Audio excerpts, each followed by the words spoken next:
Yo, this is Bench Gamer here. So I've basically completed all the content for the Golden Apple Archipelago. I think some of you have already as well because all of the content is out. There's no more time gated stuff. You can basically just do it all at once. Yeah, so I've done like all four domains. I've done all of the like associate rewards for those domains. I have pretty much all of the chests in those domains except for like 3 chests in Fishel's domain, but I went back there and searched it for like 30 minutes and I couldn't find shit, so I'm not doing that anymore. It's just way too frustrating. I also have Fischl, I have Fischl Skin, I have all 20 conches. I've explored all of the islands. I've gone to the top of Mona's Island where the luxurious chest is. Not the building top, it's more like the sky top. So I've done all the quests as well. I've done the 2 Fatui quests, I've done the Bodie McBoatface quest, I've done the guy who gets trapped in the room a bunch of times and we have to go save him quest, even though it doesn't really matter in the end for a very specific reason. So basically, I've done all there is to do in the Golden Apple Archipelago. Unless there's like a super secret quest that somebody finds and I'll have to do it later on, then I'm pretty much done. So I think it's okay now for me to talk about some of the stuff I liked and didn't like about the Golden Apple Archipelago. So just a bit of context, this isn't the first time that the GAA, the Golden Apple Archipelago, has been in Genshin Impact. It was actually released, I think, all the way back in 1.6 or 1.7, like a year ago. And back then, it was a much more relaxed experience, in my opinion, compared to this year's GAA. When it first came out, it was pretty much, it was basically the best event content we have ever had in Genshin Impact up until that point in 1.6 or 1.7. I forgot which patch it was. But because it was just so much content, like on the first day, we had just a little tiny bit of the GAA. And then over the course of several days, more content was released and we got to explore more of the islands. And it was just like so much stuff. And honestly, I think this might be a bit of a controversial opinion, but I liked the first Golden Apple Archipelago event more than I did the second one. It's probably not that controversial. It's just that most people don't want to talk about it. And I think there's a couple of reasons for this. Not that they don't want to talk about it, but because of how it's structured, how the new Golden Apple Archipelago is structured, I think it's a much more formulaic and formatted experience compared to the first one, which was much more of a surprise because it's not just this event's fault, it's the fact that Genshin is a much older game now and that I've played this game for a much longer time. One of the things I didn't like about the second Golden Apple Archipelago is just that there seems to be a massive imbalance between the kind of content you're doing, right? Because 90% of the content we're doing in this event is just puzzles. And I wouldn't even say most of the puzzles were good. I would say that the domains are very beautiful, that the art direction is very good, that some of the concepts are actually kind of unique, like when you have to like combine 2 sets of like islands in Kazuha's island, and then you get a new island. Except it's not really that fun because you're just exploring the same place, the same template over and over and over again. So even though it was a unique experience, I don't think I had that much fun with it compared to what I did in the first Golden Apple Archipelago, which was just going from island to a new place to explore, and then we had to do the puzzle in those places. The puzzle where we had to do the musical chimes island, that was amazing to me.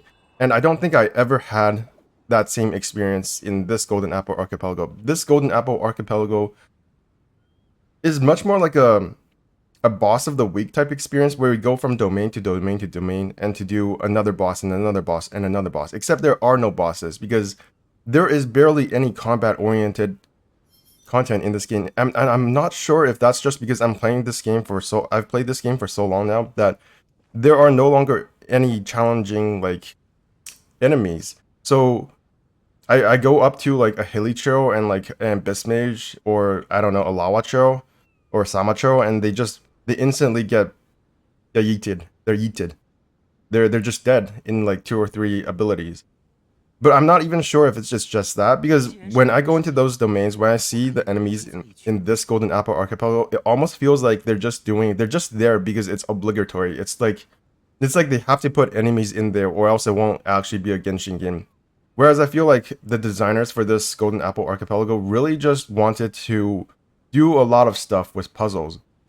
And in some ways, I think they succeeded, mostly in Mona's domain. I think Mona's domain was definitely the most unique out of the 4 domains because it had the most puzzles that actually required some amount of, thought put into it. You actually had to use your brain to some degree. rather than just, are you looking in the right place? Are these things aligned in the right way? And sometimes they don't even have to. Like in Xian's domain, I noticed that a lot of the puzzles, you didn't actually even have to do anything. You could just literally press the fire button and it would actually solve the puzzle for you without any like contribution on your part whatsoever. So that was a bit weird. It's like those times when you have multiple choices in a dialogue and then all the choices end up being the same anyways. So why was the puzzle even there in the first place?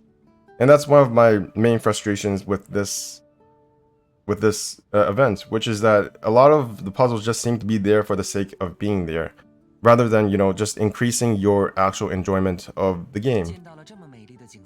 And I don't think that was as much the case with the first Golden Apple Archipelago.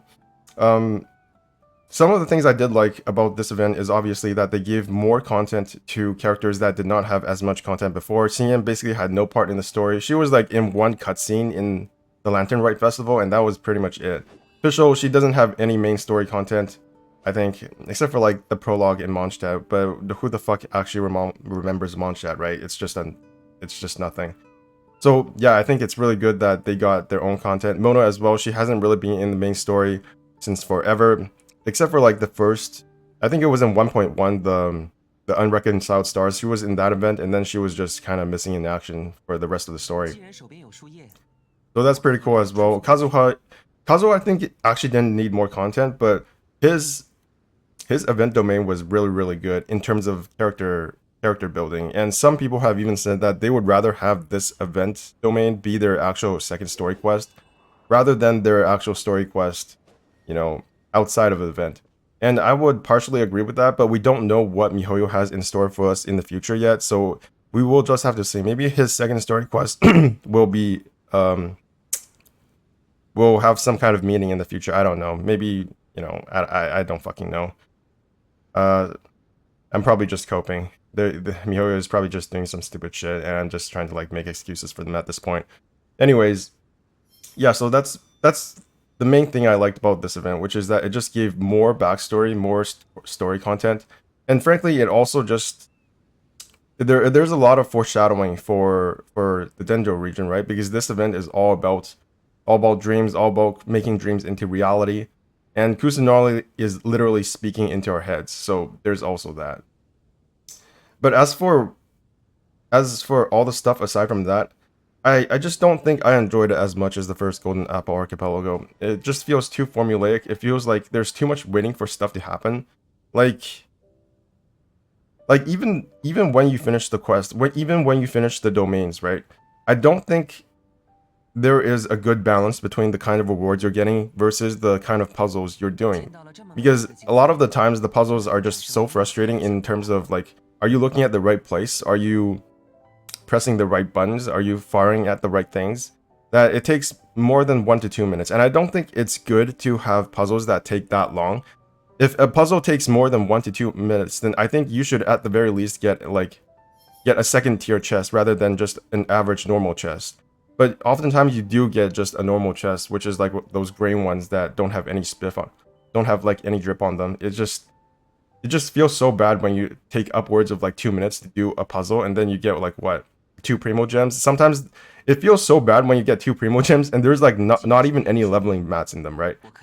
I think it would actually be like better if it wasn't just 2 primo gems, but oftentimes the chests don't even give anything else. It's literally just 2 primo gems, and I don't think the rewards justify the amount of time I spent doing the puzzles right now in this event. So that was a big drag on my enjoyment in general. Yeah, aside from just the story content, I did enjoy exploring the islands. But even then, oh my god, I didn't realize I would die there. But even then, it didn't feel as relaxed in terms of exploration as the previous Golden Apple Archipelago, because there was nothing to force you to explore those islands back then. It felt like something that happened organically. But in this event, the exploration of the islands is actually interspersed between the domains, because you can't do the domains all at once. You have to do a part of the domain, and then you go back into the islands, and then you have to go to this specific location on that island, so that you can get this thingamabob and bring that thingamabob back to the domain entrance, and then you have to go back into the domain. And for each domain, you have to do this at least twice. I think it might even be 3 times, but I think it's actually twice. So that felt kind of unnecessary in terms of how much we're just going back and forth between the domains. Like, this is especially egregious for Kazuha's domain, where you go back to the location, you go back to the teleport point for the island, and then once you're done with that, you go back to the domain entrance, and then you have to shift the islands again, and then go back to the island teleport point. So it just seems a bit mindless. Like, why don't they just give us a button, like an actual gadget, to just change the island formation, or better yet, just give us like 9 islands, because there's only like 9 alterations, like nine formats that you can put the islands together in. So I think it would have been better if they just like gave us those nine islands all together, rather than making us change the islands all the time, even though it might not be as thematic. I think that's just a good quality of life thing that they could have done. So those are just some of my complaints about this year's Golden Apple Archipelago. I say this year's, but we're not sure if this will be a yearly event, I don't think, because it's only really been 2 years. I suspect that they will be doing it again next year, but I don't know how they're going to be able to change it up, because I had already suspected that they would be changing the islands themselves in this year's event. And I don't think it was as successful as I wanted it to be. It didn't have the same kind of relaxed, and it didn't have the same sensations, the same sense of exploration as it did last year's, even though I don't think we can argue that this year's event didn't have as much content as last year's. I think it's really clear that they put a lot of effort into this event, that they did a lot of things to make the islands different. And even the sky, I think, also looks different. I'm not sure if it's nighttime, but holy shit, this sky is just amazing.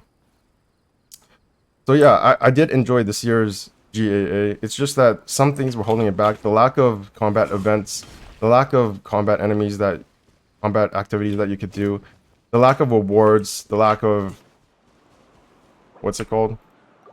The lack of a sense of balance.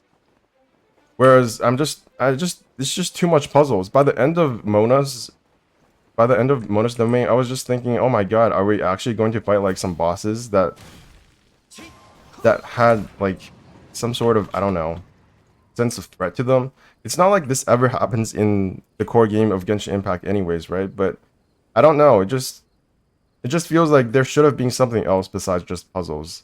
And yeah, the puzzles, most of them weren't that great anyways. It's just, I think you can probably separate all the puzzles into like 3 categories. Those 3 categories being like, are you looking in the right place? If you look in the right place, you can solve the puzzles. Or do you understand what the puzzle is asking you to do, which is basically the mechanic. That's the second category. And the third category is basically, are you like hitting the right things? Even though you might be looking in the right places, and you might understand the concept of the puzzle, but if you don't hit the right thing, if you're not having those things lined up properly, maybe there's like 10 different location points that you have to hit, and if you're not having one of those points be aligned correctly, then you're kind of just screwed anyways. So those are pretty much like the 3 different categories of puzzles you can do in Genshin Impact. Some of the puzzles are a bit different, like Mona's, and that's why I enjoyed Mona's domain the most. Anyways, this is BenchGamer signing out.